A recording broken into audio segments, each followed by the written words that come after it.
Good morning, everyone. Thank you so much for joining us today. We are waiting on just a few more participants to join us here on Zoom. Thank you for your patience. We'll get started here in a few minutes.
Hello, everyone. We're now ready to get started. Commissioners, you may now turn on your video and your audio.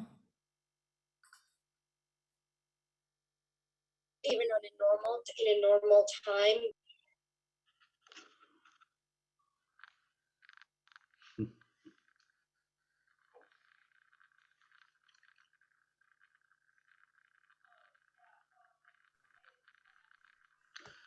Good morning, everybody. It is a pleasure to see you all.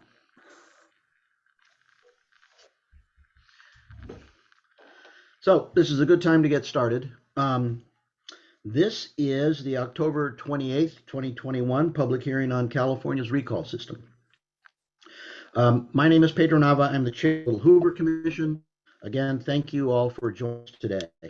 I want to introduce the other commissioners who are with us on Zoom. Join us today, Vice Chair Sean Varner and Commissioners Don Aaroner, David Beyer, Cynthia Louisa, Cathy Schwamberger, and Jenna Sidley. And Jenna, choose to disclose your location. That's entirely up to you. And please.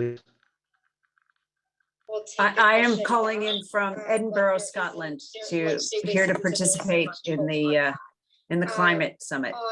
But I wouldn't miss this for the world. They'll get back to us and to see what. Thank you very much. That makes Little Hoover Commission international. We also have two of our legislative members. That would be Assembly Member Tasha Berna Horvath and Senator David Min. And Assembly Member Berna Horvath, welcome. This would be your first meeting with us. Congratulations on your appointment. And if you would like to take a moment to say a few words, you are certainly welcome to do so. Yes. Thank you, Chair Nava. I really appreciate it. the opportunity to serve on this commission. You know, I've always been about transparency, efficiency, and making sure government works for the people of California. So being part of this commission is such an honor. And Jana, I'll be joining you in Glasgow next week. So I look forward to seeing you there. Wonderful. Thank you. Senator Nielsen was unable to attend, as with another legislative member, Assembly Member Philip Chen. Also with us is our commission staff, Executive Director Ethan Rarick, Deputy Executive Director Tamar Foster, Project Managers Crystal Beckham and Tristan Stein, and our analysts Sherry McAllister, Ashley Hurley, and Rachel Mattioli. Let me do some housekeeping before we turn to the subject at hand. Commissioners, your audio and video is on throughout the duration of the hearing. You may mute yourself if you wish. You must remember to mute yourself if you want to make a comment or ask a question during the hearing. The video and audio of our hearing witnesses will be turned on when they are prepared to make presentations.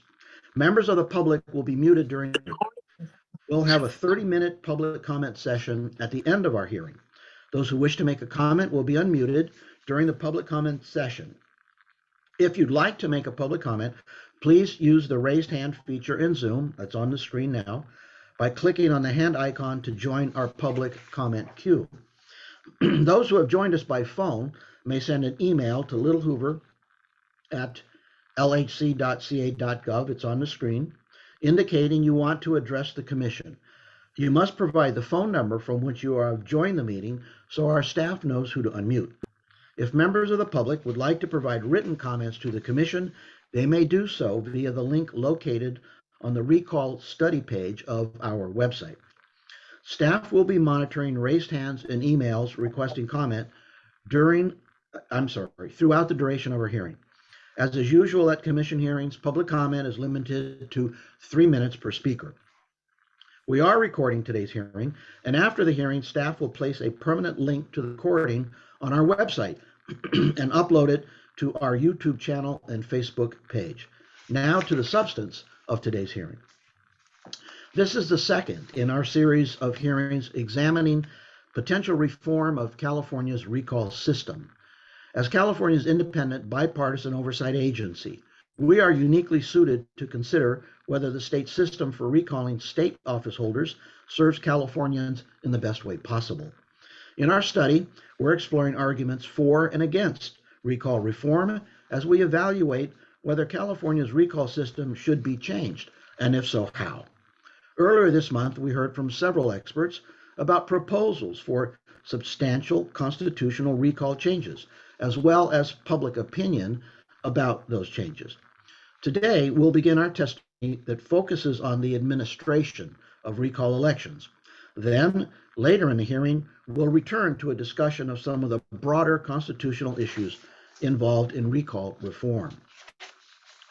We will be holding one more hearing, at least that's what we intend to do, maybe two, but at least for sure one, sorry for the surprise, Ethan, on recall reform at 10 a.m. on Monday, November 8th, when we will hear from former Secretary of State Bill Jones, Senator Ben Allen, and others.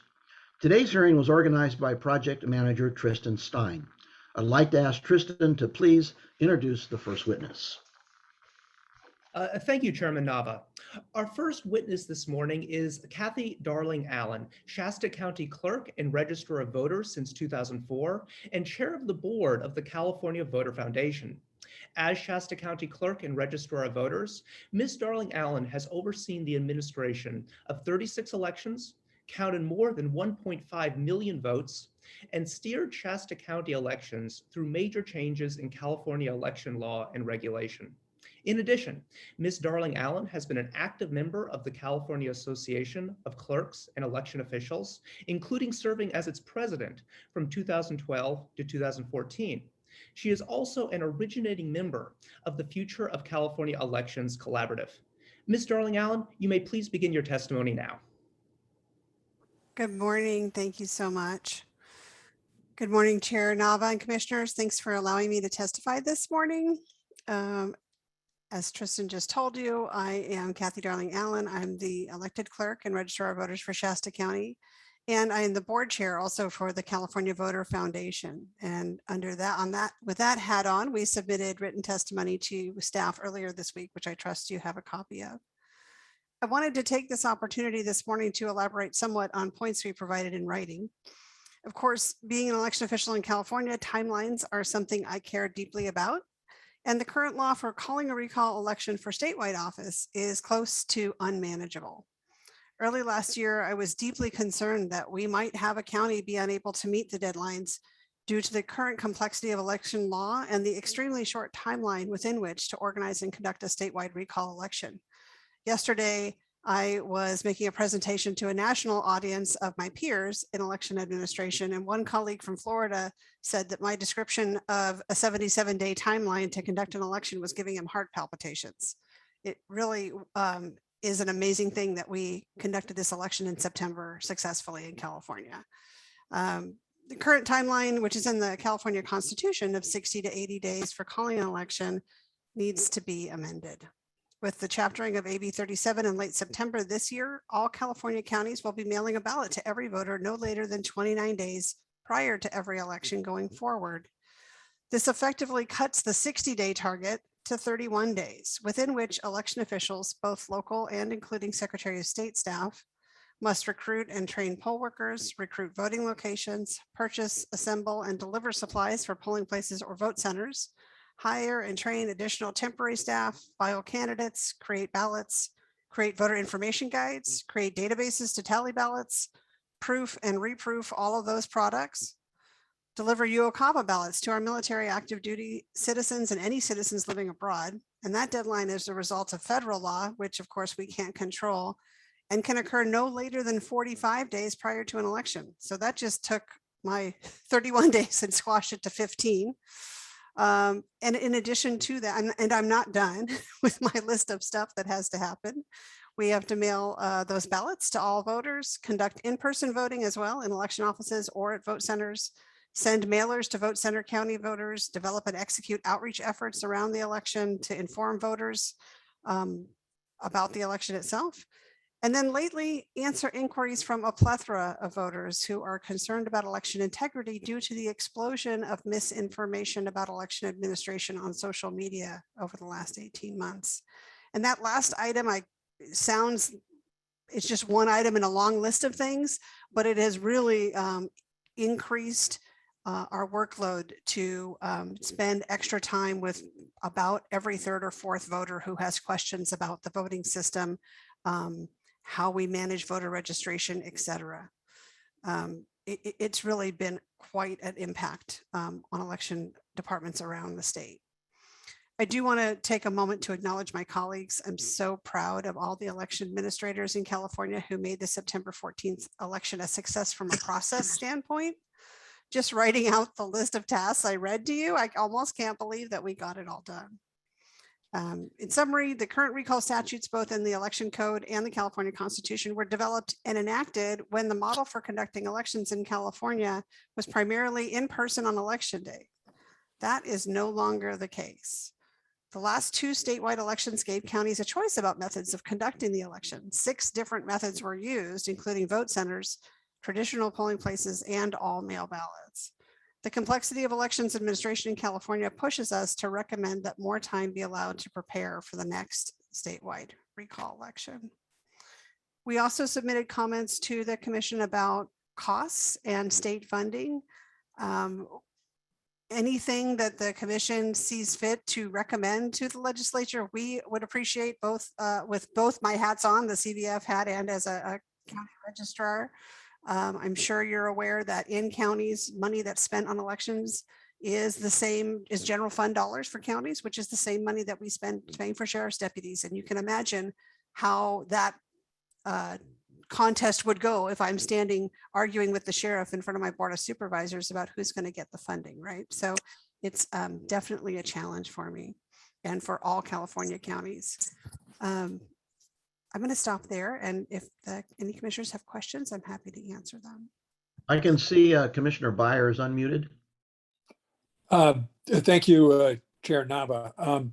Thank you for your testimony. I was actually intrigued by the study that you referred to, I believe it's on page 3 of your written testimony about threats against election officials. Yes. It involved a literature review and interviews, I think, with 19 people across a variety of states. And it seems, I know it's a different topic from what we're studying, but it seems like a serious threat to democracy. And Absolutely. it's troubling that the laws that are applicable, both federal and state, are not as clear as they might be. And I understand there are constitutional limitations, but the case that I came across from Michigan, an election official received a photograph of a dead, mutilated, nude woman, followed by a photograph of his daughter from a now defendant who said, gee, it would be a shame if this happened to your daughter at school. To me, that's a crime. And we ought to make sure that election officials like yourself, who are doing something to defend democracy, that we've got your back, and that both law enforcement and prosecutors understand the nature of the threat and that they have the tools necessary to protect you. Thanks very much for those comments. I appreciate it. And I agree 100%. The federal government has recently started to step up their attention and enforcement around this issue, which is very welcome. Merrick Garland, the new Attorney General for the current administration, has assembled a task force through the Department of Justice, and he has held so far 2 conference calls with election officials around the United States that he participated in directly, as did the director and the assistant director of the FBI. So I personally have a feeling that they are invested in attacking this issue, but you are right. It is a crime against democracy anytime an election official is threatened. And I do have colleagues around the nation who still have police protection at home because of concerns and threats made against them regarding the results of the November 2020 election, which next week will be a year old. So it's really a ongoing current problem. It has not diminished in the way that I think we all hoped it would. There was quite a lot of activity. Obviously, everyone is familiar with the events of January 6th last year, but it just has not gone away in a way that we thought that it would, and we wished it would. I think just kind of speaking for the elections community in general. So we're very concerned. California is in an interesting position because we've conducted an election now, a big election after November 2020. And I think a lot of other states are looking to us to see how that went and what kind of experience we had, but we're not a battleground state either. And those are the states where you're seeing the most egregious offenses that I know about that have happened. Thank you, Commissioner Byer, and thank you for raising that as an issue. It just seems to me that as we talk about recall, whether or not, how to, whether it should be changed, how it should be changed, a part of that has to be, how do you ensure that election officials are to the greatest extent possible protected, so that people who vote have maintain belief in the integrity of the system itself. Because one of the ways that we see that elections are being attacked is by threatening election officials. And threatening election officials, and then I think with the goal of, in some instances, forcing them out and replacing them with officials that are partisan, that have already made a decision about how they want to conduct an election and what the results should be. Now, we have not discussed an examination of laws that protect election officials, how they are enforced.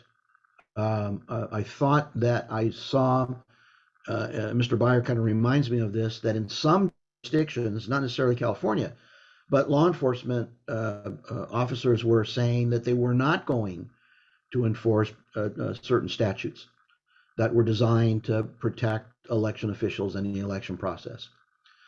So I just, as we continue this conversation about recall and reform, it might not be a bad idea to have some aspect of our report either survey or have a conversation about what California is doing and what statutes are in place to protect those that are responsible for administering our elections.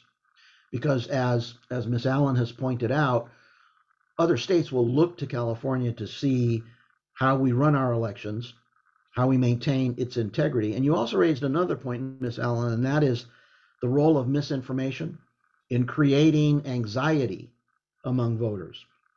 That if they use a drop box, right, will those votes be counted? If you're voting and there are, a couple of holes in the envelope, does that mean that there is some nefarious scheme devised that allows election officials to determine who that vote is for, and then theoretically, I suppose, engaging in some kind of behavior to threaten the integrity of that particular ballot?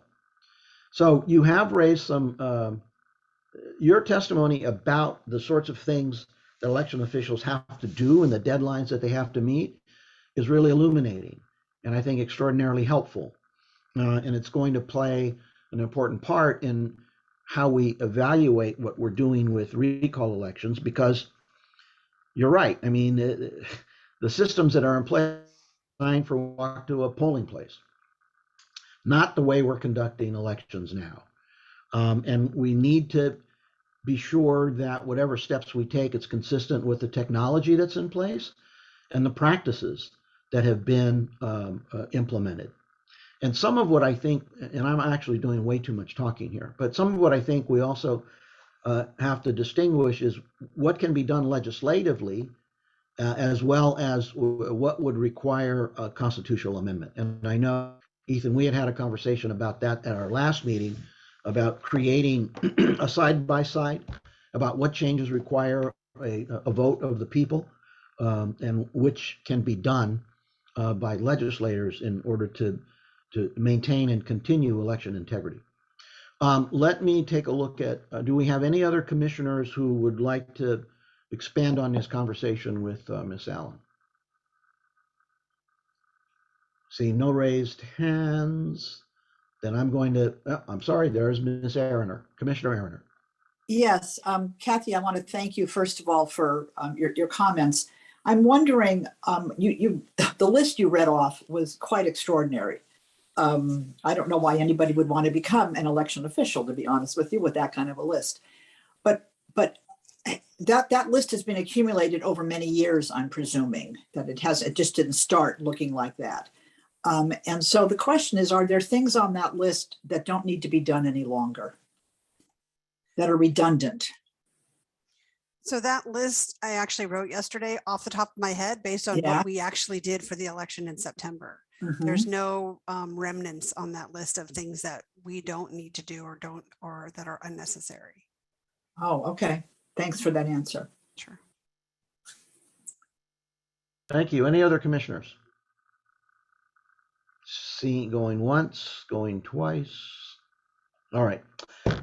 Thank you very much for your testimony. It's been very helpful.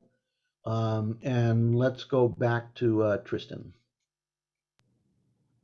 Thank you, Chairman Nava. Our next witness this morning is Dr. Karthick Ramakrishnan. Dr. Ramakrishnan is a professor of public policy at UC Riverside and executive director of California 100, a statewide effort focused on inspiring a vision and strategy for California's next century that is innovative, sustainable, and equitable. Additionally, Dr. Ramakrishnan founded the Center for Social Innovation at UC Riverside and chairs the California Commission on Asian Americans and Pacific Islanders. He has published numerous articles and 7 books on civic engagement, public opinion, and public policy. Dr. Ramakrishnan, you may please now begin your testimony. Thank you so much, and thank you to the Commission for this opportunity. So I have a slide deck. And Tristan, if you could bring that up, thank you. So what I'm going to be talking about today is the important need that we have, but also the opportunity we have to reform and modernize recall, and really to reclaim California's national leadership when it comes to innovations in democracy. Lest anyone think that this is somehow motivated by trying to litigate any kind of partisan fight. I am a no party preference voter, and have been so since whenever I came to California back in 2002. And there are just some key points that I would like to lift up and welcome any questions and additional thoughts from the commission. Next slide, please.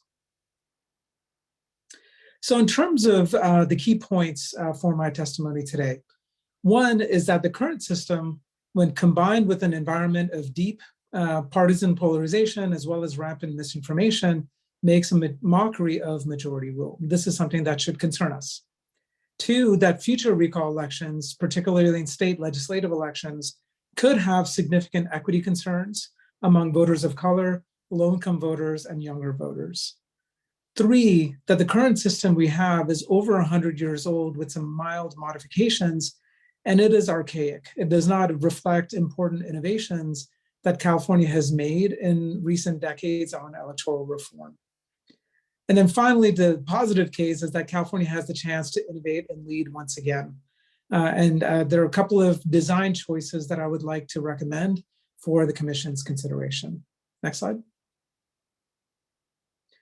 First, looking at our current system, this is draws in large part on an op-ed that Professor Henry Brady and I wrote in the Los Angeles Times that appeared on the day of the recall election. The current system as it's constituted allows for plenty of gamesmanship and really threatens majority rule and governance, good governance more generally in California.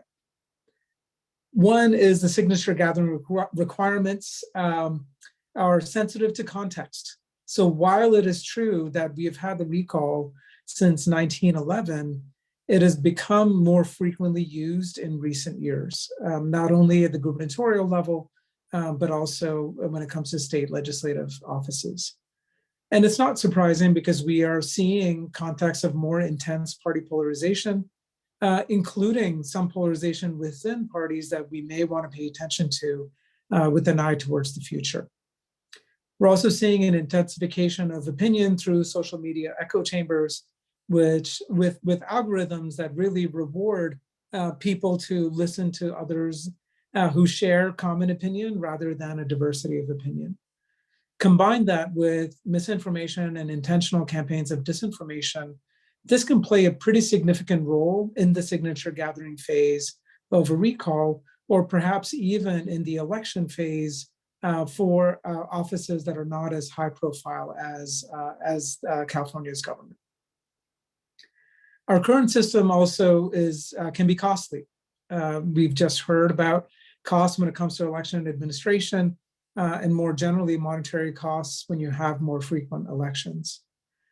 It could also be costly in another way. You might have candidates that otherwise might be very good candidates when it comes to a regular process in our top two system that feel tempted or feel the pressure to jump into a free-for-all dynamic, such as what we most recently saw in our gubernatorial election, and that might preclude them from being viable candidates in future elections.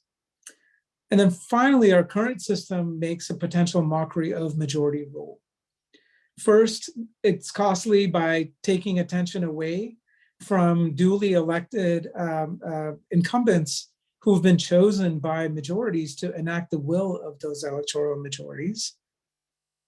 And two, it creates the possibility for an incumbent that might lose a recall with 45 to 49% support and be replaced by someone with support well below 30%, given the potentially, well, not quite unlimited, but potentially large number of candidates who can be on that second ballot. Next slide.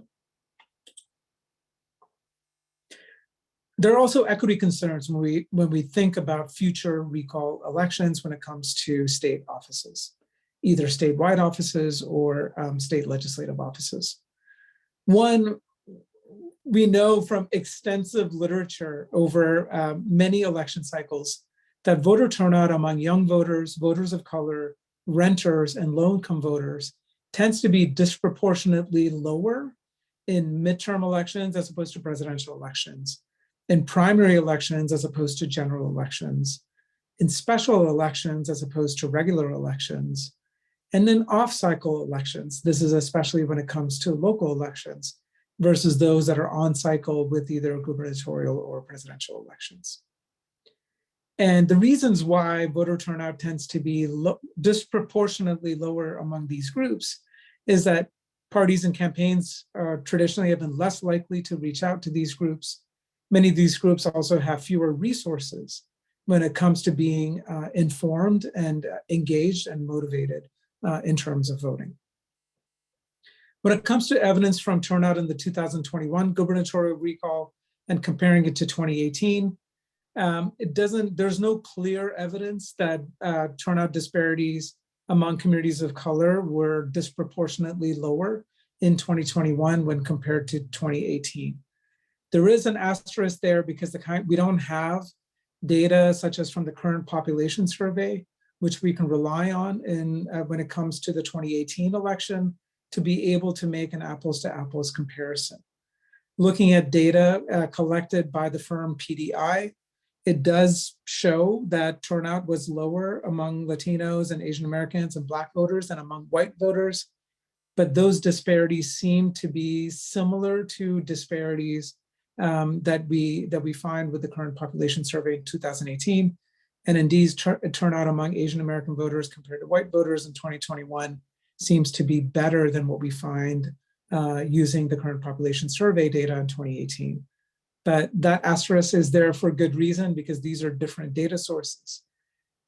Turnout disparities by age do seem worse in 2018 compared to 2021. But again, this is comparing two different data sets.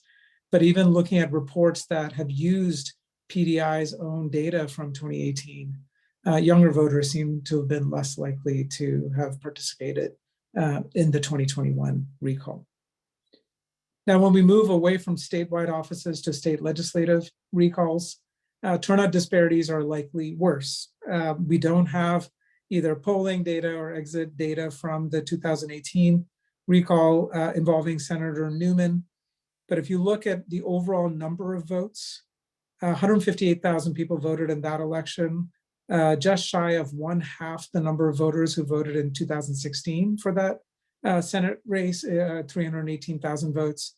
And then in 2020, for Senator Newman's reelection, you had 418,000 votes. So that's a big drop in turnout. And chances are, when you see such a big drop, equity concerns loom large. By contrast, the 2021 gubernatorial recall had 12.9 million votes cast compared to 12.5 million in 2018. That is likely the reason why you didn't see as much of a concern about equity, given that turnout was about on par. When it comes to state legislative recalls, you don't have the kind of news coverage that you see in statewide recalls, and especially a gubernatorial recall. You won't have as much advertising, you won't have as much spending. And what that means is lower voter awareness and interest among lower income voters, younger voters, and voters of color. Next slide. Now, the current system is not only potentially inequitable when it comes to state legislative recalls in the future, it is also archaic. Since 1911, and more recently in the last decade, California has initiated and had experience with two major pieces of innovation that help ensure majoritarian rule. We have a top two primary system, which ensures that the winner of the general election will have at least 50% of the vote. For elections that don't have these two-stage elections, you have several localities in California that have significant experience in ensuring majoritarian rule by having instant runoff mechanisms which ensure that the winner has a majority mandate. That is not true when it comes to our recall So we have a system that was largely designed in 1911 that does not take advantage of innovations and designs that we have incorporated into statewide elections as well as local elections in more recent years. Next slide. Finally, looking ahead, Commission, with an eye towards reform, I would argue that we have an important opportunity not only to fix problems, but to take national leadership when it comes to direct democracy once again. Two design considerations for you to ponder. One, to consider multiple questions on the ballot and not just one question that is packaged together. So this means that instead of having just one constitutional ballot provision that packages various provisions together, is to have different questions for each provision. The reasons for this are multifold. One is there's considerable uncertainty in public opinion about particular provisions. So what we can see from public opinion data today might not have any relationship to public opinion as we get closer to election day about any one of those one of those provisions for reform. Importantly, when you put a package together, you run the risk of having one unpopular provision, either now or closer to election day after various rounds of advertising and persuasion, that could sink the entire effort. By contrast, instead of having one package, if you have multiple provisions, you give more opportunities for voters to deliberate and decide. So they may decide that they like, say, 2 or 3 out of 5 provisions, and you don't run the risk of sinking the entire reform effort because of those 1 or 2 provisions that are less popular. This would also be in the spirit of 1911. That was a year of major reform in California, where you had 23 provisions on the ballot and 22 were passed, given the spirit of reform. Now, the recall was only one provision it was only one question that was put in front of voters. But that spirit is something that we can recapture when we think about democracy reform in California. Finally, we should also consider sunset provisions. This is something that has been done with respect to statutory initiatives before, especially with respect to Proposition 30, and voters supported it. They appreciated the ability to put something on the ballot that does not tie the hands of California voters indefinitely. Such a sunset provision that would say revert back to our current system after 10 years or 20 years would enable us to prevent burdening future generations with unintended consequences or outdated designs such as the ones we are stuck with today. Importantly, it also allows for learning. It gives future voters the opportunity to make some of these provisions permanent without having to experiment with our electoral system and forever be beholden to any negative consequences to any innovations that we make. That's my final slide. I'm happy to answer any questions. Thank you very much. Let me turn it to commissioners. Anyone have any questions or comments? I see Vice Chair Varner. Hi, Karthick. Nice Hi, to see Commissioner. you. Good to see you too. Hey, just real quickly, I wanted to follow up on that, the multiple question ballot. Could you expand on that a little bit? I'd like to learn more about what the concept behind that and the types of questions that would be on the ballot, or historically what has happened. Absolutely. So the suggestion here is that you have different types of provisions, say on signature requirements, whether the incumbent can appear on the replacement ballot. Right, on signature requirements, you could have either just a total proportion or certain kind of geographic spread requirements. If you have something, say, for example, like a top 2 approach or an instant runoff approach, these, you could imagine that, say, this is initiated by the legislature and put in front of voters, you could have intense debate about what are the different provisions that should be put in that one package. But that puts a lot of responsibility on the legislature to guess what voters will prefer in terms of a package deal, and they could get it wrong. What this would suggest instead is that you would have one ballot question specifically on signature requirements. You would have one ballot question specifically on whether the incumbent can appear on the replacement. You could even have a question that bifurcates gubernatorial recalls versus state legislative recalls. Now, some people could say, well, that could get confusing to voters. I think it gives voters the proper respect for them to be able to deliberate on each of these important provisions rather than having a legislative body decide for them and force them into a take it or leave it kind of approach.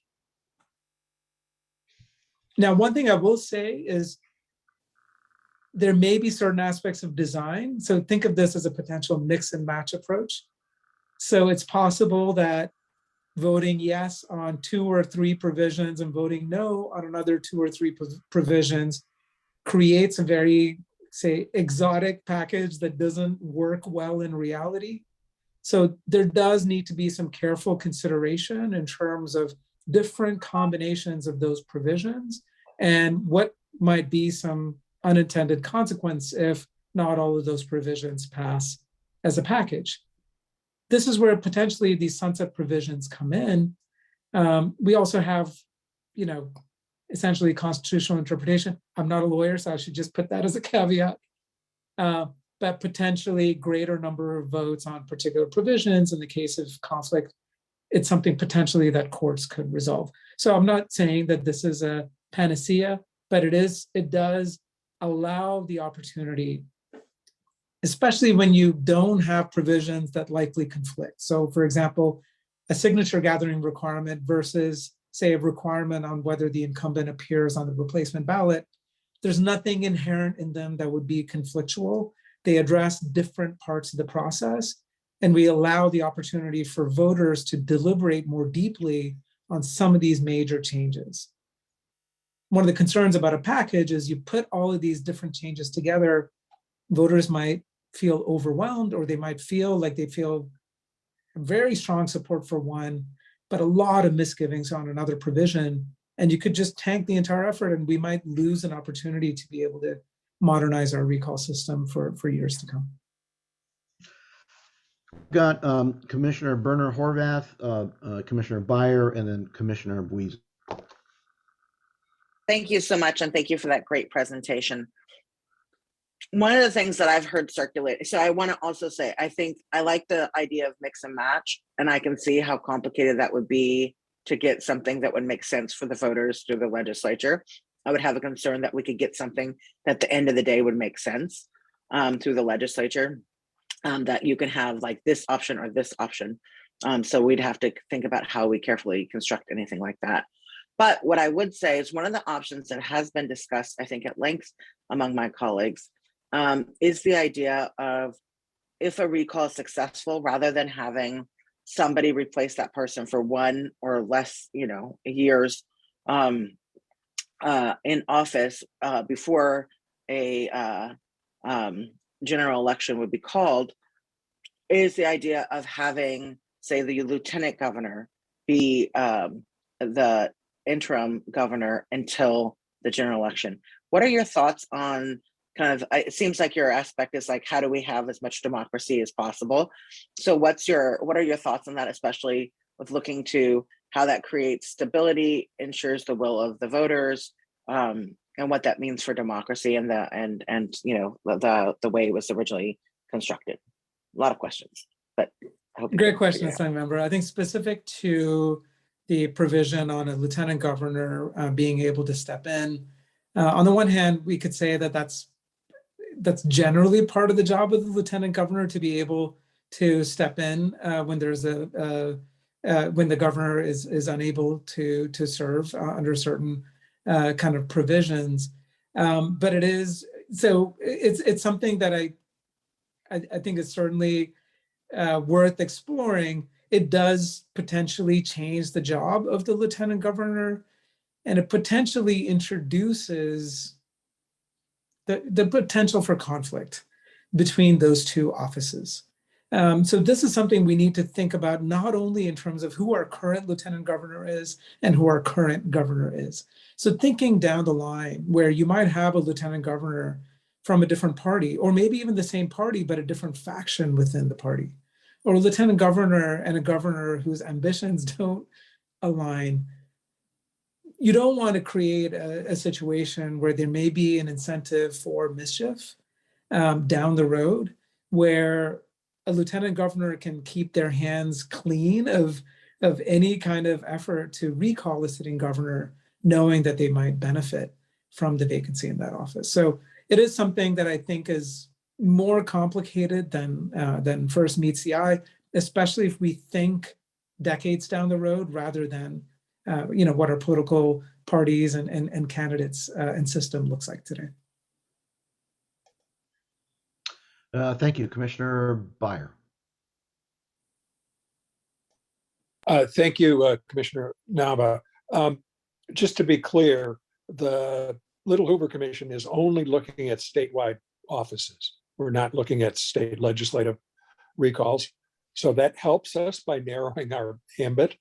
And second, I think in the earlier hearing, it was clear, I believe, that we should distinguish between ballot propositions and statutory changes.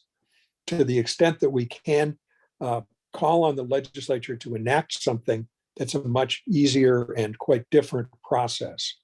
And the third comment is, I think there's an emerging consensus about the need for clarification of the period of time to collect signatures so that it's not, frankly, variable, and that the period of time between the declaration of meeting a threshold in terms of number of signatures and an election is sufficiently long to meet the concerns of the earlier witness.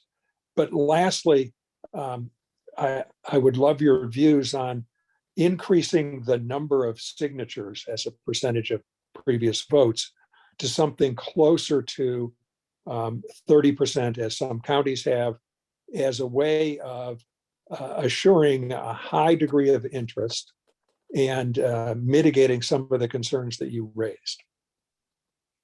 Thank you. I'll take that last question first. I had the privilege of watching the prior round of testimony on this, and David Carrillo had noted that 12% is still millions of signatures that you need to gather, and you need to pay attention to the number. That doesn't quite work when it comes to democratic theory. It's not about numbers, it's about proportions. So having a system where you can have a major agenda setting move with 12% of an eligible electorate really playing havoc with the will of the majority, not only to elect, but to govern, that is very troubling for democratic theory. And so that is something that when we think about that signature requirement, yes, we can think about the pragmatic concerns, but essentially, realistically, what we're talking about is the amount of money you need to raise to get the number of signatures that you need. And we need to really think about at what level does concern about an incumbent become so large that you need to mobilize a sizable minority. You don't necessarily need to mobilize a majority to be able to do it, but not to keep it so low that you create these kinds of distortions. On the first comment, again, I'll say I am not a legal scholar or a lawyer. The thing I would strongly recommend that the commission do is to be able to lay out what are the kinds of reforms that are possible legislatively and what are the kinds of reforms that have to go to the voters in terms of constitutional changes. That having a sense of that early on would be very helpful, I would imagine, not only for voters, but also for the legislature. Thank you. Commissioner Buiza. Good morning, Karthick. So nice to see you here, and thank you for joining us. My question is on around the slide you shared on social equity. This came up a little bit last time as well, but we didn't have a lot of time to expound on it. So I was going to ask you to say a little bit more around that, especially, in a very diverse state as California, and the impact of these kinds of recalls on communities of color. My particular concern is especially understanding that communities of color in California could be left at a disadvantage. For example, if a new policy agenda is introduced that does not prioritize their needs, and we know that there's, for example, for the last one, Governor Newsom had this really progressive, ambitious agenda around addressing outstanding inequities in our state. So if you could say a little bit more on that, I would appreciate it. Absolutely. Now, this is where, especially California, when we talk about majorities and minorities, it's not quite the same thing, because we have not had minorities per se in California since 2000 in terms of the population. Now, the composition of the electorate, of course, looks different. There's this notion of the exclusive electorate, and on this I will credit Mark Baldessari at PPIC for and the work that they've done over the years to show how California still has a long ways to go in terms of ensuring that the voting population looks like the eligible population, and even further in terms of the resident population. We still have so far to go. When you talk about a recall election, it's generally in a class of special elections. It's out of the ordinary, and the results are fairly consistent, not only in California, but across the country, that when you talk about off-cycle elections or special elections, not only is turnout typically lower, much lower, but those quote unquote low propensity voters tend to be hurt the most. And that's because they don't have the resources to be paying attention to the news. Often they have 2 jobs, 3 jobs. They don't have time to pay attention to what is going on politically. And so that is something, so when it comes to equity, I mostly want to talk about it in terms of the democratic process and civic engagement and participation. Now, when it comes to, I don't think there's anything we can do in the design in terms of equity when it comes to policies that are enacted by particular officials. It's really hard to say, because I would be concerned, I think anyone would be concerned about not being able to fully anticipate. You're creating a set of rules that you want to work regardless of context, right? Either today or in the future. But the thing I will say is that, equity, if there is a very vocal minority that is opposed to an equity policy agenda, that is a particular way that we can say, maybe it's not something that is personal about the incumbent or anything about the party that is motivating or driving this, but potentially there are other kinds of concerns about equity and opposing equity that might be motivating it. But it's kind of beyond the scope of, I think, in terms of what we can do in terms of design with equity in a substantive or policy way to keep in mind. Thank you for that. I want to follow up if I can. One of the questions that I raised, I think the last time the conversation about equity and signatures is, do we know where the signatures for the recall, those people who put their name on a recall petition, do we have information about where those voters come from? Is that filed or put together anywhere? Absolutely, it's filed with the Secretary of State, and those signatures are verified. Now, it seems, well, I think we ought to, part of our conversation about equity and about recall and about reform, I don't know that we've talked yet about, should there be some kind of requirement that the recall signatures be in some shape or form representative of the makeup of the state? So for example, if I set up all of my signature gatherers in the San Joaquin Valley, I'm at a certain voter. Set up recall signatures in downtown Los Angeles or down San Francisco, I'm probably going to get a profile of voters that's certainly different from Tulare County. Not to pick on Tulare, please don't send emails and nastygrams. But I am just saying we do know that there are parts of the state, and often it's described as the coastal, as the inland, where political perspectives may be different. And have you given thought to, or have you seen examples of sort of threshold requirements that would increase participation by the population in a state like California so that you have a more representative signatures for recall that look like the state? So there are geographic distribution, minimum distribution requirements for statewide offices when it comes to recall petitions. Those could certainly be strengthened if there is a concern that it doesn't give enough consideration for even further kind of geographic spread, so that one part of California isn't essentially causing havoc to the rest of California, which I think is your point. I think it would be hard pressed to do it based on other factors that are not captured. So for example, PDI, the way they ascertain the race and ethnicity of voters is by doing name analysis and some geographic analysis, which, there's errors in that. So, and there, it may not pass constitutional muster, either state or federal constitutional muster, if you had any kind of distribution requirement on protected categories like race, gender, et cetera. Now, one thing, if you increase the signature requirement, almost inevitably you will ensure that no one part of California will dominate in terms of forcing an election on the rest of California, if you will.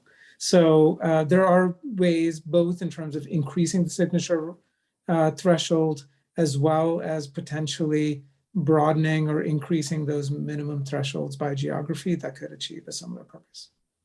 Yeah, I do think that that's an interesting area for us to explore because, look, if somebody refers to me as Peter Nava, I get mail that's different from Pedro Nava. It just happens, okay? Pedro Nava, I get Spanish language political literature. Peter Nava doesn't get that. And so I think, there are consequences to how it is that we set this stuff up. And if we want something that is more equitable, then we've got to take a look at the early, very first parts of it, which is who's signing the recall petitions and who's going after those particular voters to get them to sign it. And I don't think there's any question, no legitimate disagreement that lower income folks, because of the nature of their lives, aren't as focused on day-to-day politics as many others are. The point that you raise about how many jobs. Many years ago, I was in a donut shop at like 5 a.m. getting a coffee and a donut. And there was a young Latino man behind the counter who was helping me in his 20s. And he asked me, ¿qué es su trabajo? What is your job? And so I, of course, straightened up and I said, soy abogado. I'm a lawyer. Thinking, very proudly, here I am, I'm a lawyer. And I was floored because the next thing he said was ¿qué es su otro trabajo? What's your other job?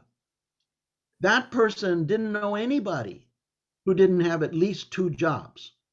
And I was a lawyer and I thought, I have one job, that's plenty. No. ¿Qué es su otro trabajo? What's your other job? These are the sorts of things that I don't think that we necessarily take into consideration when we're talking, and we need to take them into consideration when we're talking about a recall process and about voter participation. Because that young man, it was inconceivable that I would only have one job. The other question that I'd like to ask you about, and it has come up in our conversations, right now with our recall, we have 2 questions. One of them is, should you kick the person out? And then the second one is, and I see Commissioner Eriner. And the second question then is, vote for, that person's replacement on this other ballot, which is part of the same ballot that you receive. And so there's some, again, right? So if you recall a governor with 45% of the vote and you elect a governor replacement with 27% of the vote, that's kind of nuts, right? So, and I see Commissioner Eriner is nodding her head, but so what are your thoughts about how we handle that second part? So this is this is where California not only can lead, but potentially also learn from other states. So when you look at Wisconsin, for example, what the recall does there is essentially trigger a new election, and they have a primary process and a general election. Now, they don't have the same kind of top two system the way we do, but they allow the governor whose recall petition succeeded, as it were, to appear in the primary. And that happened with Scott Walker, Republican in Wisconsin, and he ended up winning the primary. He ended up winning the special election as well. So that is something I would encourage the commission to look at, is to look at other states and what they have done. Ultimately, it might be a philosophical question. Do we see the recall as something that is a failure in the performance of a job? And so if there's a majority that says that the incumbent failed in their job, why would that person be allowed to try out for that job again? I mean, that just seems to be the logic behind the current system that we have set up. But instead, if we see this not as the person, but as the will of voters, our current system does indeed create the possibility that someone could lose with one vote shy of 50%. And to be replaced by someone, it doesn't even need to be in the 20s. Imagine you had 100 people running for office. Imagine that you had deep partisan divisions, not only among Republicans, but also among Democrats. And you get someone with 10% of the vote becoming the governor of California.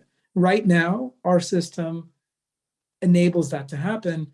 And especially thinking down the road, in terms of further fragmentation in our political system, it is not inconceivable that we could see a future like that down the road. Well, and also, before I go to you, Commissioner Eriner, I want to just direct the commissioner's attention to Appendix 1 of the we were provided, which is a state recall comparison tool, which is very, very helpful in terms of outlining what other states do on their recalls. Commissioner Eriner. So I have a couple of questions. One of them is at the 50,000 foot level, but one of them is much lower than that. So let's start with the second question, which is around the issue. Some people talk about that there has to be a real reason to recall somebody. In other words, if there's malfeasance in office, something like that.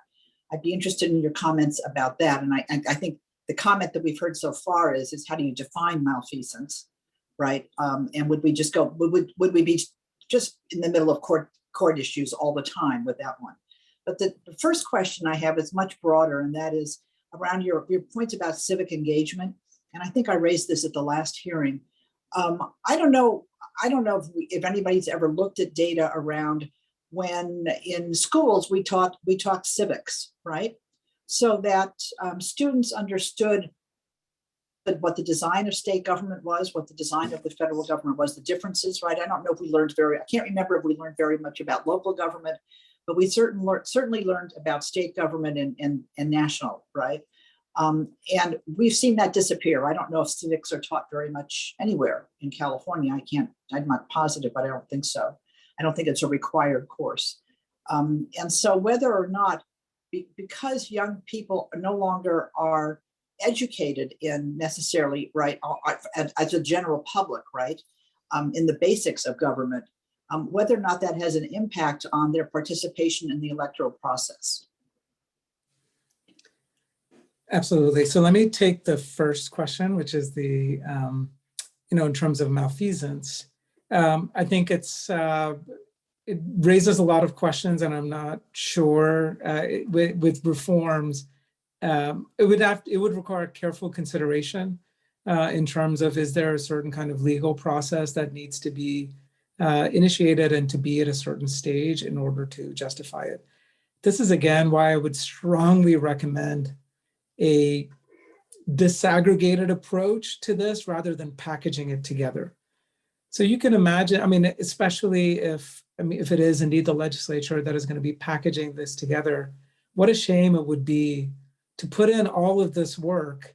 And for some people, they really don't like the potential subjectivity of that malfeasance provision, and then sinking the entire effort that might have many other provisions that are very laudable, but sinking because of that thing that was introduced into that. It just puts a lot of pressure on the legislature to be able to anticipate what the mind of voters will be on election day, knowing that there will be all sorts of campaigning that either involves misinformation, disinformation, or not, right? Very particular interests to chip away at a reform where there may be certain provisions that are far less, say, subjective or controversial than others, like, say, introducing a malfeasance provision into that. In terms of civic education, absolutely, civic education makes a difference. What the research shows, and I say this even from personal experience, I have kids in elementary school and middle school. Parental education makes a huge difference, and it's not because of civics as it is taught. It goes back to resources. Certain individuals have just a lot more bandwidth to be able to learn about our democracy than others because of just dire financial circumstances that people grow up in. And so what can we do to lower those barriers as much as possible, but also introduce ways that we can educate? One thing I'll say, first, I'm just so grateful that a commission like this exists in California that is bipartisan, that is research oriented, so that any kind of reform isn't just seen as something as sour grapes or a partisan play. I think that is so important. I would also say that we should use this opportunity to actually have a political education in California in 2022. So to think about the way that this gets designed that encourages conversations, encourages debate, encourages California to critically examine our system, and in this particular case, our recall system, to see how can we design it better, and to give as many opportunities for people to improve on that design, rather than packaging it in a way in which they're left with a take it or leave it kind of scenario. Final thing, and I admit I haven't read the specific charge. I would hope that this commission has something to say about state offices that are not confined to statewide positions. I hope that there's something through this effort, if not in the recommendations, at least in the research, to say something about state legislative offices, because that is something, it involves the Secretary of State, for example. It has a different set of rules when it comes to signature gathering, but the other aspects are very similar. And I think we miss out on an opportunity here if all we do is reform. Again, we will continue down this hybrid path. We've modernized certain aspects of our elections. We have certain aspects that are archaic. If we leave the state legislative recall provisions, with the status quo and only change the statewide, we run the risk of creating a kind of hodgepodge in terms of how modern our electoral system is. Thank you for that. Before I go to Commissioner Sidley across the pond, I do want to recognize that Senator Min's office is participating in the hearing. Thank you for being here. Commissioner Sidley. Thank you, Professor. Thank you so much. I want to just dig a little bit deeper on what you were just talking about Wisconsin, and how the recall then triggers sort of a primary and then a general election. I'm just curious about governing consistency. Does the lieutenant governor in there step in? Is that lieutenant governor independent? Our current California lieutenant governor is not supportive of the lieutenant governor stepping in for various reasons, one of which, she doesn't want, her position is, I believe, that there would be incentive to separate. And so I'm trying to just dig a little bit deeper on the idea that you presented to us and understand how that would work. How long was the time frame between the triggering of recall going to then primary, general? So, how long does this system last?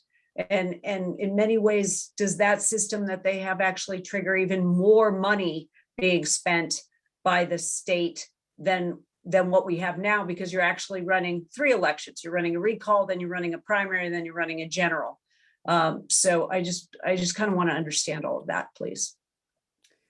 So on this, I will, as someone who is empirically based, I'll tell you what I know and what I don't know yet. And I would encourage the commission to do deeper research here. My understanding, I'll just tell you what my understanding is, especially with Scott Walker's election, that it was treated as a special election, just as the incumbent would not need to step aside during a primary or during the general, that Walker remained governor of Wisconsin throughout that process. So, if we looked to that Wisconsin model, it would be different from what we have now, because when you have enough signatures on the recall, it does not mean that the governor, it means that you enter into a special election with 2 rounds of election. Now, if there is a concern about cost, we could come up with a hybrid approach. So this is where the single transferable vote or instant runoff comes into play. If we are concerned, if we want to contain costs and only have 1 election and not 2 elections, what we could do is to modify our current approach where we say the incumbent gets recalled if 50% of voters vote yes on that.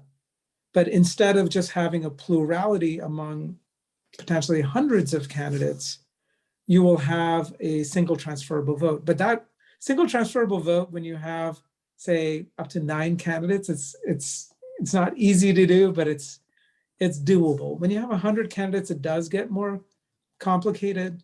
Now, people don't need to assign their choices from 1 to 99. For example, they could leave a whole bunch blank, and essentially those would be potentially wasted votes as you'd go through that process.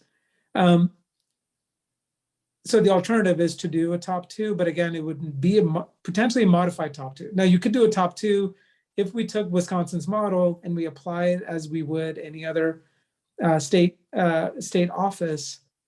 You would have the triggering of a recall that then would create a primary and a general, where the governor or the incumbent, I guess, the incumbent would appear on the ballot along with everyone else.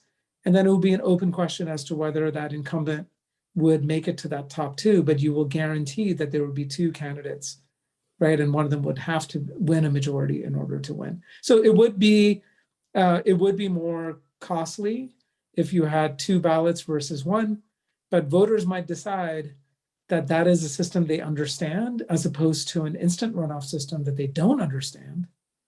Now, certain voters in cities like, in cities in Alameda County and in San Francisco might understand that system. So you do run that risk in terms of cost. But I think the key concern I would urge the commission is to pay attention to majoritarian rule and a majoritarian mandate, which our current system does not. It provides a lot of opportunities to move away from that. So let me just ask, sort of following up on the ranked voting and the issues with 99 people on the ballot. Is that somewhat alleviated if we require more signatures in order to even qualify for the ballot? Right, so that's another set of signature requirements that is part of our current system that can be amended. Now, this is where if the commission can clarify to the legislature and to voters what can be changed legislatively and what needs to be changed through constitutional change, that would be enormously helpful. Understood. Thank you. Thank you for your testimony. Much appreciated. Thank you. I have another question, and so if there's any commissioners who want to make a comment or question, please let us know. But are you aware of any states that have a limitation or a restriction on how far out from the next election you can have a recall? One of the things that people talked about is like, why are you doing this now? Because it's going to be on the guy's going to be on the ballot in 2022. So I just don't know, in looking at the material that we've put together, whether or not we've included any states that might have limitations on, you can't have a recall if it is a year before, right, the next election. Yeah, there are a few states that have those provisions. I would recommend the National Conference of State Legislatures that has provided a good summary of this. But certainly, yeah, that is something, and California does not have any year limitation. So again, but as we're talking through this, there's so many different existing provisions and other potential provisions we could include.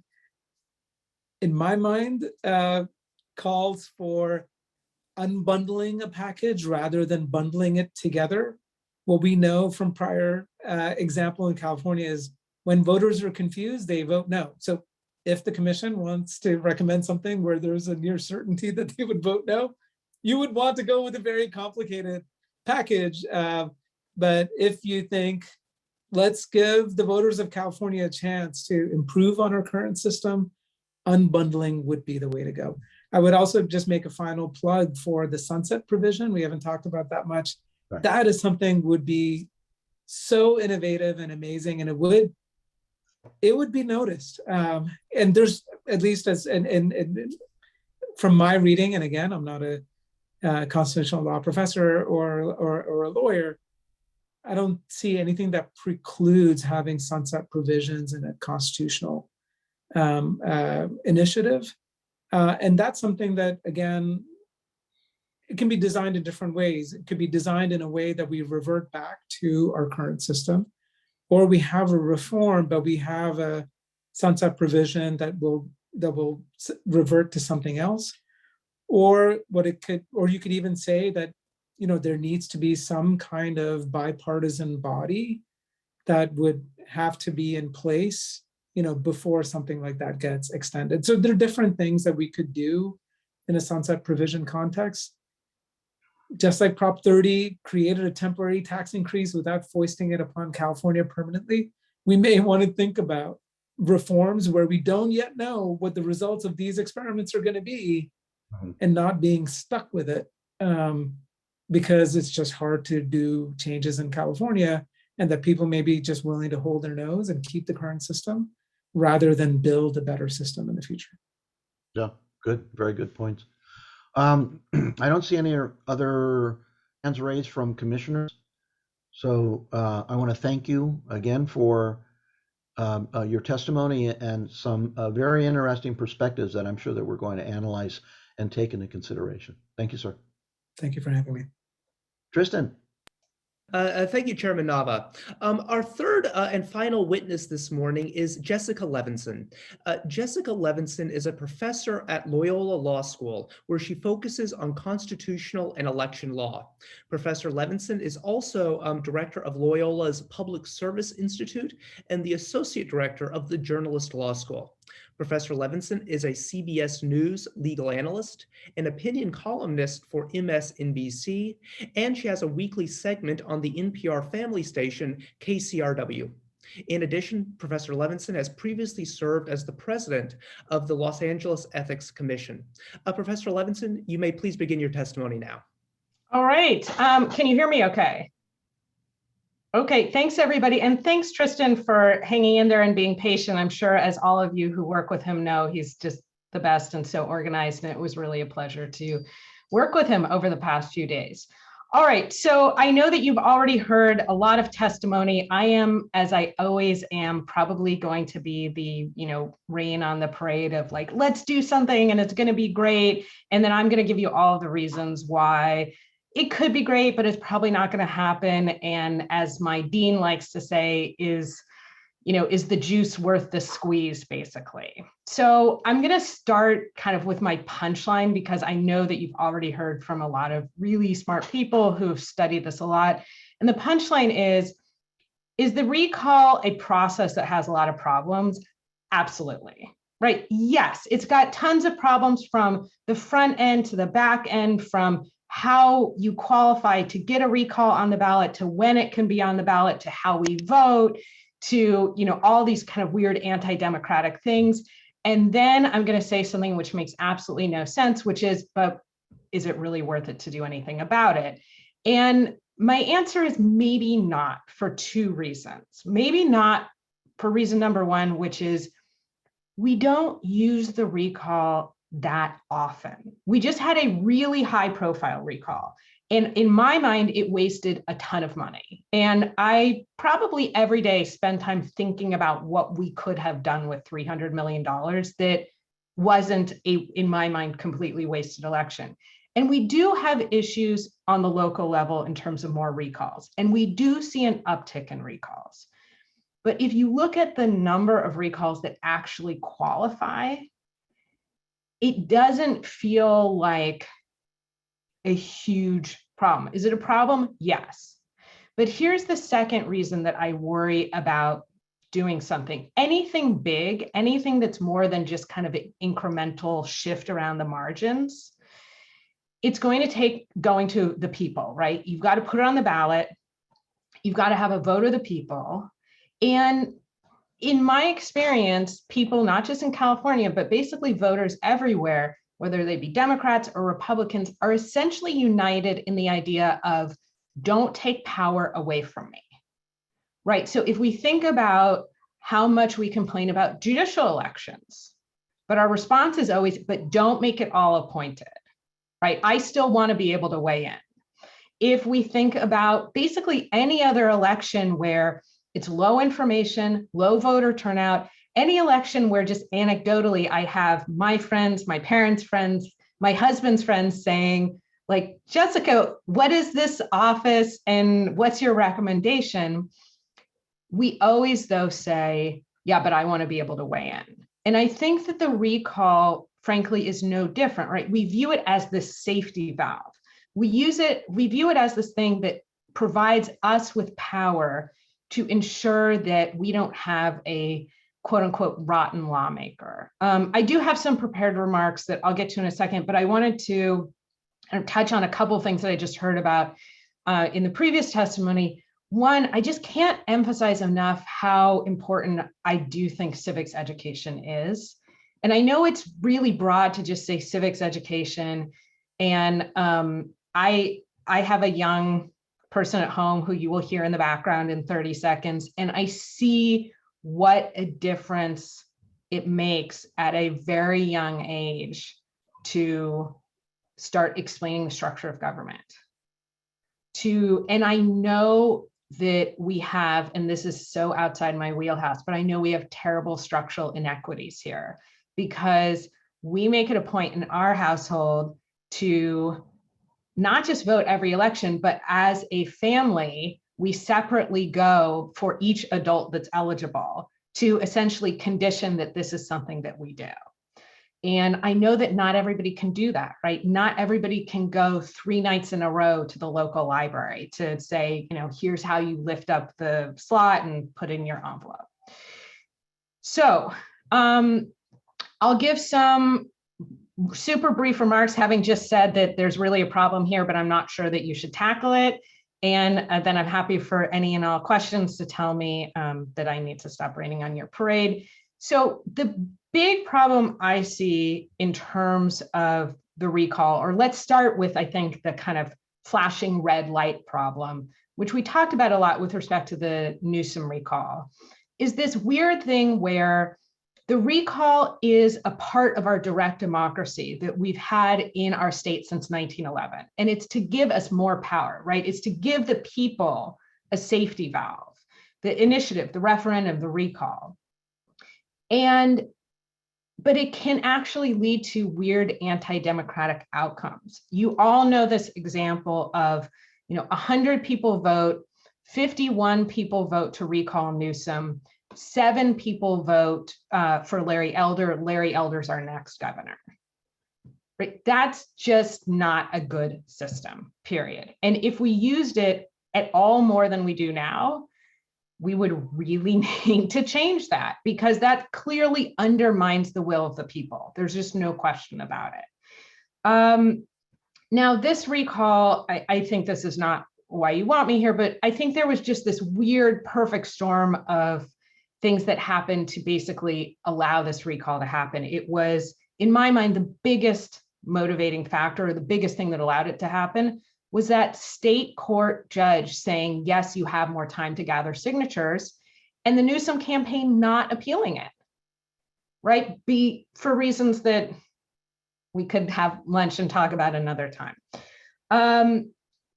So what can we do to reform? I mean, what are kind of the buckets of things that we're thinking about? You know, there are, in terms of like, let's start temporally, make it harder to qualify, right? So what does that mean? It means higher filing fee, more signatures. Okay, I mean, that is a start. Again, we don't actually see a lot of these qualify, but I don't think there's anything particularly wrong with saying you need to put a little more money in and you need to go to a few more places. Now, you know, then there's some, I think, more kind of smaller, sorry about the background noise. I think there's some smaller kind of incremental things that, for instance, State Senator Josh Newman, for obvious reasons, has talked about this a lot. He's talked about prohibiting the gathering of signatures on a per signature basis, that you can only be paid per hour as opposed to per signature, and that would, you know, supposedly kind of reduce the aggressiveness or potentially the desire to be somewhat misleading by signature gatherers, because they know, look, I get 0 signatures or I get 10 signatures, I'm paid the same amount today. Then there's some other, I think, kind of incremental proposals. Again, this is a Josh Newman proposal. Basically allow the target of recall efforts more time to verify the signatures, allow people more time to take their name off of the ballot. I tend to think that these are all kind of at the margin. Like, if you want to make a change, great. Is it going to revolutionize direct democracy in California? I don't think so. Now, some bigger changes, some that I know you've already thought about a lot and that we've already talked about really briefly. Raise the threshold for the number of signatures that you need, and maybe don't tie it to voter turnout in the last election. So there are other states that tie it to eligible voters or registered voters. It always strikes me as really strange that we tie it to voter turnout, because it's really a boon for proponents of a recall if the last gubernatorial election, for instance, was really low turnout. And it's not clear to me why it should be so much easier than for the next recall to qualify, just because we were particularly apathetic in the last recall. What are some other things we could do? Play with the time period that you have as a recall proponent to gather signatures. You just talked about this definitional issue of kind of raise the standard for what it means to be subject to a recall. You know, there has to be malfeasance. I heard briefly the discussion of definitional issues, and I just want to, you know, as someone who still has an active bar card as a California attorney, say, oh my God, the definitional issues are going to be hideous, right? You're going to be in litigation. And by the way, anybody who starts one of these recalls is going to say, of course, this behavior rises to the level. And then people who think that there's no way this person should be recalled would say, what on earth are you talking about? And so I don't think it gets us anywhere, right? If it got us to this place where we say, oh, well, maybe I was just trying to recall this person because I don't like them. Nobody thinks that. Everybody genuinely believes there was truly wrongdoing, or I'm not sure that there's a there. So I would just avoid that litigation nightmare. it's an interesting kind of thought piece op-ed part of the reform efforts. I don't think it's a real, I just think it's practically too difficult. Some other big changes, and then I'll wrap up. Changes for question number 2, maybe just eliminate question number 2, right? Should Newsom be recalled? Yes, okay, then it's the lieutenant governor. Or should Newsom be recalled? Yes, then there's an appointment. Somebody makes an appointment to fill that vacancy. Or what I don't like, but is also an option, yes, okay, then we'll schedule an election down the road. Now, there's also the idea of actually eliminating question number 1. Basically, should there be a recall, you just put everybody who qualified on the ballot, and whoever gets the most votes wins. That's a possibility. You know, we still have the possibility that you have the kind of Larry Elder who gets less votes in that recall election than Newsom did, you know, 1, 2, 3 years ago, but that person becomes the next governor. Another thing that we talked about briefly, change the threshold. So instead of saying we need to definitionally require that this person engage in malfeasance, you can kind of try and get to the same issue, which is this person has to have had a serious transgression. It's not perfect, but you can kind of trying to get there by increasing the threshold, that the number of votes you need. So not 50%, 55 or 60, etc. Change the date of the recall so we don't have to pay for a separate election, right? If you can, tie it to an election that's already going to happen. Not always possible, but something at least to think about. In Los Angeles, for instance, we recently consolidated our local and state elections, saved a lot of money, increased participation. Does it have downsides? Absolutely. We could spend a few hours talking about the downsides. There's always downsides. Okay, with that, I'm sure I'm way over my 10 minutes. I told Tristan, like, I'm going to have 45 seconds of things to say. So I'm done. I'm happy to answer any questions.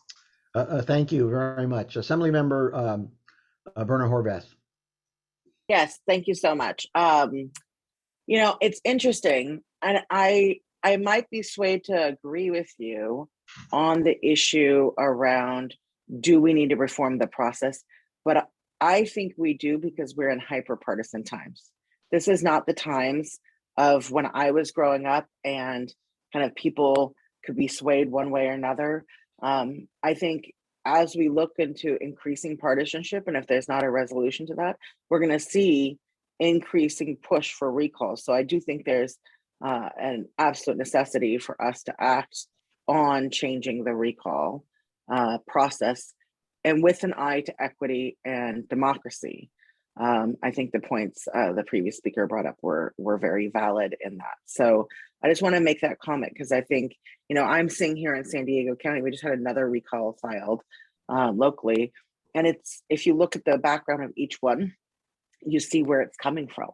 And so I think that is a function, the increased number of recalls and the increased push for recalls at the local level all the way to the state level is a function of hyperpartisanship or hyperpartisanism. And so unless that somehow gets resolved, I think we're going to see it. And then we want to make sure, and I think, you know, this is what we're here to discuss, or what would be recommendations on what is the equitable and democratic approach to those reforms. And so I just wanted to make those comments. Thanks. So am I allowed, is it okay if I respond? Absolutely, please. So I totally agree with that, in the sense that I think people are going to just use this as, I don't like you, we don't talk to each other anymore, recall, right? We don't have the same conversations we used to have. And the only thing I would say is the fact that Newsom really defeated this recall effort so resoundingly is not, at the very least, it's not going to encourage more. Now, I do think that the local level is different, but in LA, I get a call, you know, a few times a week, is it recall season in LA? And I would just say to all of you, and I know you're already doing this, watch the difference between recall efforts and recall qualifications, right? Because maybe it should be harder to start the recall effort.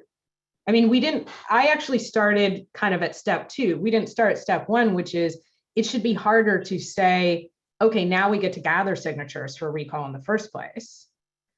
But I do see a lot of efforts and they typically fail, but you're not going to get me to disagree with, hyperpartisanship and that this is going to be used as a partisan sword. I mean, absolutely.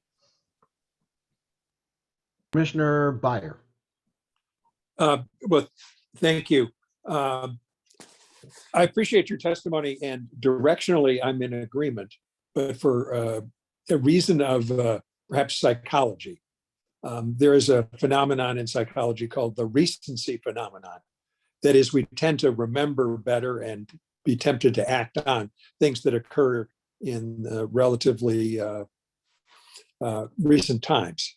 So I worry that in reaction to the most recent California statewide recall, that we would undertake efforts that are disproportionate to the problem or kind of ahistoric.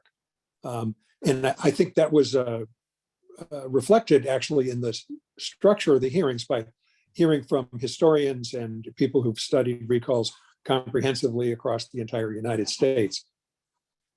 What it convinces me of is that grand idealistic academic ideas are not worth the effort, because I think it undermines confidence in government if we try and make the recall system the perfection that some of our witnesses have sought.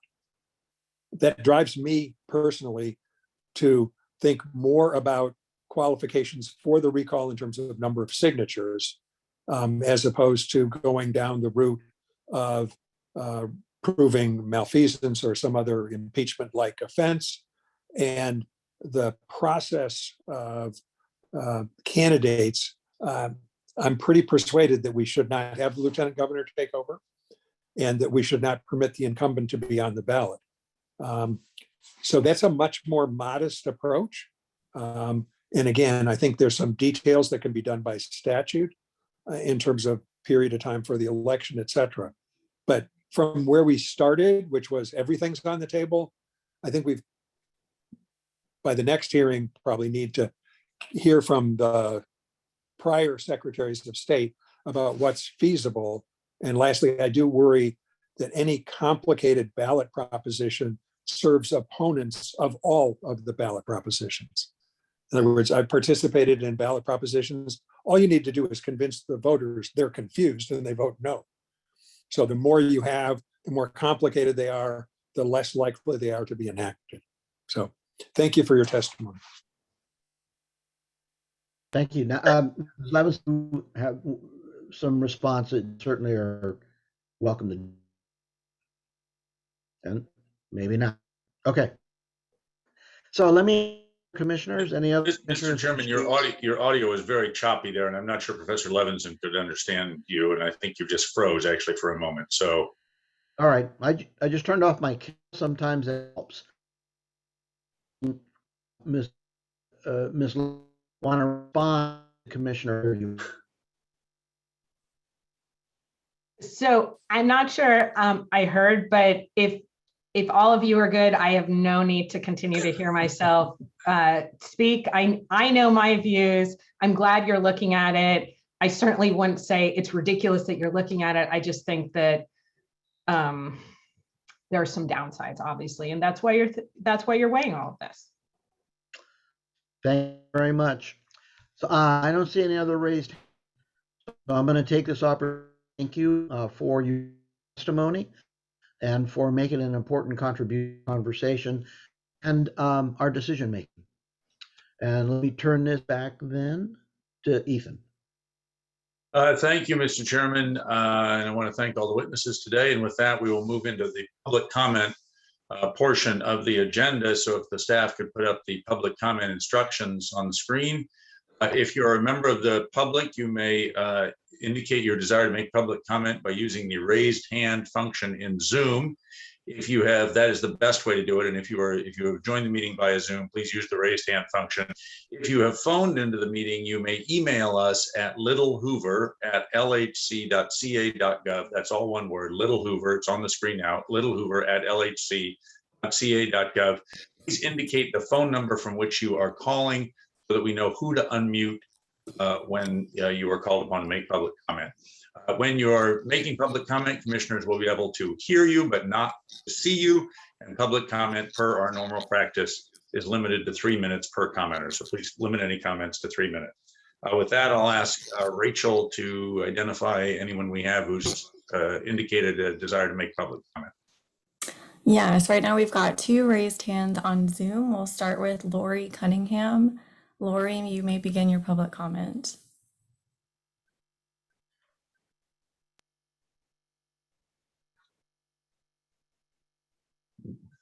Ms. Cunningham?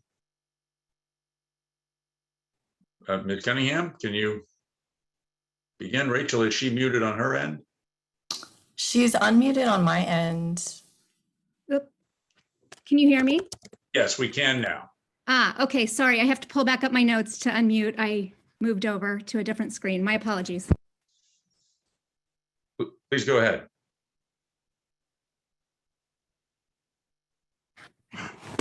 Shoot. Can you come back to me? I'm having trouble with my computer. I'm sorry. Okay, next up we've got Mike Feinstein. Mike, you may begin your public comment. Yes, thank you. Mike Feinstein, former mayor and city council member in Santa Monica, co-founder of the Green Party of California. First, the deadline to report political party candidate endorsements in the recall is the same day as the filing deadline. That made it impossible for our party or other parties to carefully and inclusively consider our endorsements. Those deadlines need to be bifurcated. Second, part of the reason we didn't know who was going to be on the ballot is that the Secretary of State's office inappropriately applied the tax form reporting requirement that Democrats reportedly added to, quote, thin the field for general elections, and they applied it to the recall election. Larry Elder sued on that account and got on, but our candidate, Veronica Fimbrace, wasn't put on by that same ruling. That needs to be made clear.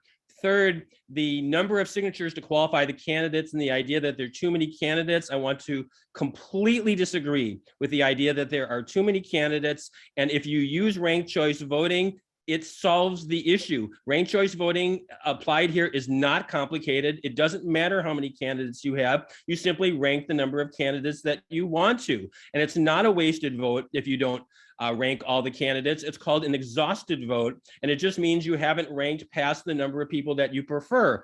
In our current system, if we go to what Greens think is a ridiculous 2-round runoff idea, you have the spoiler question, you have the vote splitting question, and that's where you deal with the question of a wasted vote. If I'm a Green, and if I want to vote for the Green in the first round of a replacement election, well, I'm dealing with that wasted vote question because maybe that Green isn't going to make it into the 2-round runoff. So simply put in ranked choice voting and you're fine. And I have to mention that Peter Camejo, our Green candidate in the Davis recall, finished 4th, was in the debates and presaged the Bernie Sanders fair taxation issues and did very well. But the signature requirement and the high fees actually wipe out minor party candidates. Under top 2, the minor party carve out was eliminated and minor party candidates are almost increasingly off the ballot in California.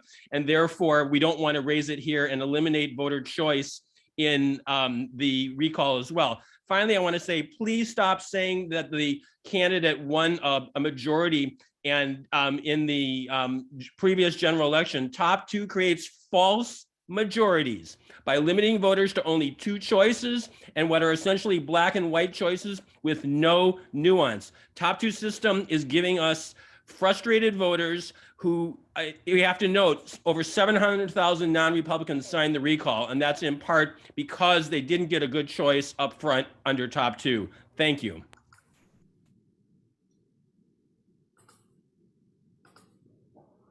Okay, next up, we've got Steve Chesson. Steve, you may begin your public comment. Thank you. My name is Steve Chesson. I live in Mountain View, and I'm also co-president of Californians for Electoral Reform, but I am not speaking for that organization right now. I'm only speaking as an individual. I agree with many of the comments that were made by Professor Ramakrishnan, and I also appreciate the concerns that were raised by the Shasta County Clerk, Cathy Darling-Allen. I do believe that's important to present any reforms as not as a single package, because the more things you stick in a ballot measure, the more reasons you give a voter to vote no. So I think it's important to present this somehow as a menu. And while I am definitely a fan of ranked choice voting, and I'm working very hard to get it adopted in as many jurisdictions as possible within California, I do have a concern that until we do get it adopted in more local jurisdictions in California, that bundling it into the contingent election might cause it to be a deal killer. The other comment I wanted to make has to do with making it harder to get a recall on the ballot by raising the number of signatures. Frankly, I don't think that would affect the desire of partisan recalls. People, for example, the people who are behind the Newsom recall. If you just make it more expensive for them, they're just going to raise more money, get recalls on the ballot. I think it's important to separate the contingent or replacement election from the recall election itself. And I think it's important that the person being recalled be given the opportunity to run in the replacement election in case the voters decide, you know, even though we decided to recall the incumbent, we don't like any of the replacement candidates that have nominated themselves. We'd rather go back to the original officer. Thank you very much. Thank you, Mr. Chesson. Rachel? Next up, we'll go back to Lori Cunningham. Lori, if you're ready, you may begin your public comment. Apologies, I think I solved it. Does it work now? It does. We can hear you. Okay, thanks so much. Good morning. My name is Lori Cunningham. I'm here today in my personal capacity. However, I do serve my community as an elected trustee for Cupertino Union, the largest K-8 school district in Northern California. I believe in the rights of the people to use recall as a method to redress grievances with our elected officials, but those grievances should be grounded in facts so that voters can decide for themselves whether to sign and give personal information to a petition and then to exercise their vote without wading through false and misleading information. School districts have experienced an unprecedented number of recall efforts in the past year, so we have come to understand the hard way about how the system works at present. While I understand that the work of the commission is only looking at state level office, what you do here will impact us downstream. School district boards actually derive their powers directly from state law, and our recalls are governed accordingly. So there are many similarities to the state reforms you are discussing. Qualifying these petitions isn't the only intent. Filing and weaponizing them is. In most cases, the proponents of these recall attempts will freely admit that they have almost no chance of qualifying them. Instead, they have become tools in the arsenal used by some to disrupt democracy, disrupt district business, bludgeon the reputation of school districts and public education in the community, and intimidate and harass the elected trustees who serve. As I now have personal experience with not just one, but two serial recall attempts during this current calendar year, along with threats of violence and harassment to my family members, including my school-aged children, I'd like to recount some of my experiences to this commission to help you understand the impacts of when misinformation is allowed to be legitimized as fact to the voters through recall. I live in a district with 78,000 voters, and I was the highest vote getter in 2018. Professor Levinson just said make the process harder to start, and it's spot on. In both cases, it took just 10 signatures to file and start the process for my recall. They have a full 160 days to gather signatures. Their first attempt expired October 4th, collecting less than 20% of signatures to qualify. The same proponent turned around and refiled a second notice of intention to recall just 2 weeks later. This time, their angry statement of reasons contains 9 blatantly false statements, 5 misleading, and 1 that rises to the highest standard of defamation of an elected official if it were repeated anywhere outside of the recall attempt. As such, I was referred to one of the premier election law firms in Sacramento, where a founding partner referred my case. Here's what I learned. I'd refer you to Article 2, Section 1 of the state constitution, stating that sufficiency of reason for recall is not reviewable, and Election Code 11024 that substance cannot affect the validity of a recall petition.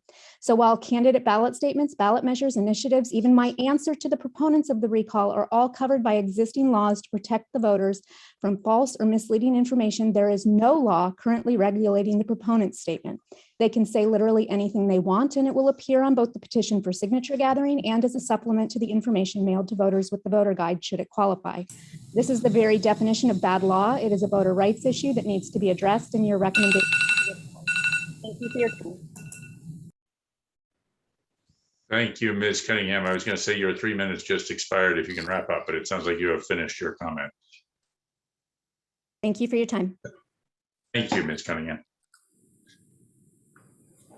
Rachel, do we have any other people wishing to make public comment? At this time, there are no more raised hands on Zoom, and we have received no emails for public comment. Very good. Then I think, Mr. Chairman, we have completed our agenda for today. As you mentioned in your opening remarks, the next meeting of the commission will be Monday, November 8th, at which we will receive additional testimony regarding the issue of potential reform to the recall system. So, Mr. Chairman, I don't know if you have any other remarks, but I think we've completed the agenda. No, I don't have anything else. Again, let me express my appreciation to commissioners for their participation. Thank you to staff for once again putting together an excellent program, and special gratitude to the witnesses who took time from their schedule to offer their expertise and their experiences to help us shape what direction we're going to take. And congratulations to our newest commissioners. Thank you. Thank you, Mr. Chairman. Thank you.